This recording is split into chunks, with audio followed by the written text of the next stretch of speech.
Today, we're diving into a really fascinating claim, the idea that a modern superpower was actually predicted in a text from 2,000 years ago. We're going to decode a prophecy about a nation that was born with these gentle, lamb-like ideals, but one that also carries a pretty serious warning.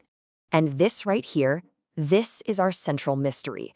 A creature that looks gentle and harmless, but speaks with a terrifying power. What could that possibly be? Believe it or not, this single verse is the key to everything we're exploring today. So let's start unpacking this lamb-like beast. According to the source material we're looking at, this isn't just some random cryptic verse. It's actually a coded story about a very specific and very modern nation.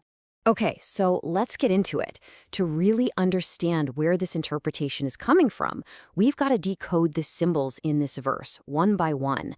And according to this view, every single word is a clue. First up, where does this beast even appear?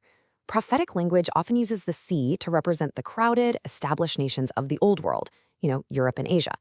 But this beast, it rises from the earth. And the interpretation here is that this symbolizes a new, sparsely populated land, a new world, if you will. Next, what about its two horns? Now, the detail here that's absolutely crucial is that they're lamb-like. This isn't about aggression or military conquest. The source argues that this imagery points to a nation that was founded on principles that are youthful, gentle, and peaceful in character. And here is a major clue. Other prophetic beasts often have crowns on their horns, which symbolize monarchies and kings. This beast, though, no crowns.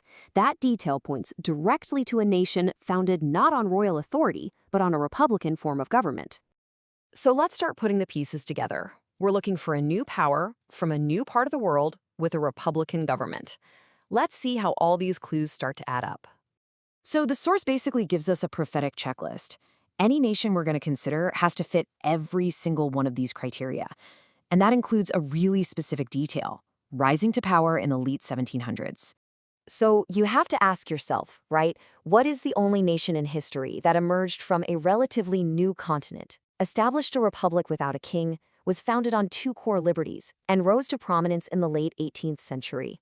And the conclusion from the source material is completely unambiguous. This interpretation identifies the lamb-like beast as none other than the United States of America. All right, so if the beast is America, then what in the world are its two lamb-like horns? Well, the argument is that they represent the two foundational principles that made the nation so incredibly unique at its founding. And here they are. The two horns are identified as civil liberty, or republicanism, and religious liberty, a principle that was heavily shaped by Protestant ideals. Think about that. A government without a king and a church without a pope. That first horn, civil liberty, was a truly radical idea. I mean, in a world completely dominated by monarchies, the concept that power didn't come from God or from birthright, but from the people, that was a total game changer. And the second horn is religious liberty. This is the principle, baked right into the First Amendment that said the government could not establish a state religion or interfere with how people worshipped. It essentially created a marketplace of ideas where your conscience could be free. So when you put these two principles of civil and religious freedom together, it was absolutely revolutionary. It's what made America this unique beacon, a one-of-a-kind refuge for people who were fleeing political and religious tyranny back in Europe. But, and this is a really big but, we can't forget the end of that verse, because the prophecy isn't just a celebration of these ideals. It contains a very dark warning that we have to explore.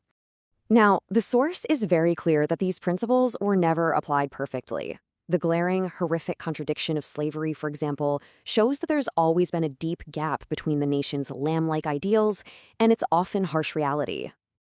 And that brings us right back around, full circle, to the final, chilling phrase of the prophecy. After establishing its gentle, lamb-like character, the beast does something shocking. It speaks with the voice of a dragon.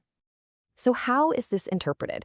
Well, the source argues that this is a forward-looking part of the prophecy. It's a warning that the very nation, born as a refuge from tyranny, will one day become a coercive of power, eventually betraying its own founding principles. And this leaves us with the final, and I think most provocative question posed by the source. How does a lamb even start to speak like a dragon? The transformation it suggests doesn't happen overnight. It's a gradual erosion of principles. The prophecy, in this view, is a warning, leaving all of us to consider how a nation founded on liberty could one day begin to speak with the voice of oppression.